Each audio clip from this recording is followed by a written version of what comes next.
who is it that we should be convincing? Should we be convincing people who are interested and maybe they hadn't thought about, oh yeah, this freedom and liberty thing, that might be a good idea?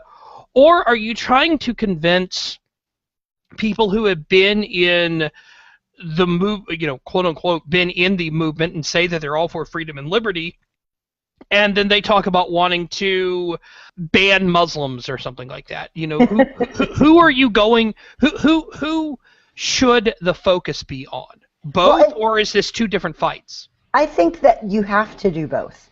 I think we need, and what we've focused on in the refinery is focusing on the people who are on our team who may have, somewhat different views, but can all benefit from thinking through an issue or talking through strategy. And so it's sort of like we're broadcasting our internal memos here and working out things live in front of people in a transparent way so that we can come to what we think is probably the best crowdsourced answer and then spread that around for other people to consider in the way that they then go forward and talk to folks who are unengaged politically or checked out, that sort of thing. The folks for whom politics is not the obsession. We're sort of talking to the politically astute on the rightward end of the spectrum from this show's perspective.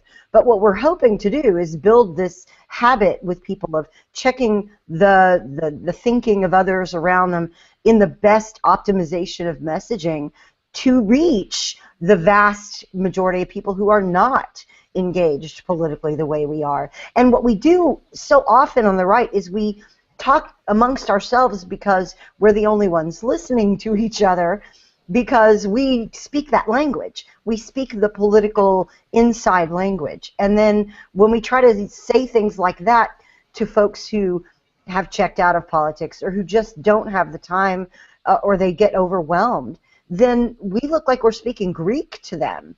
And our hope is that we can learn and teach each other how to speak the language of normal people, dare I say, but the less politically engaged people, in order to show them how important things are that the government is doing and that what we want to stop and the way that political things are happening, but also so that we can become their contact, their political contact that knows things, the person they go to for advice, and begin to build those relationships with people that aren't engaged politically, so they begin to trust us and they begin to see in their lives that there are conservatives, libertarians, social conservatives, whatever, who have a lot of knowledge about things and can help them guide them through issues, but that aren't going to be the sort of people that shut them down, call them stupid, or make them, reflect on all the things the left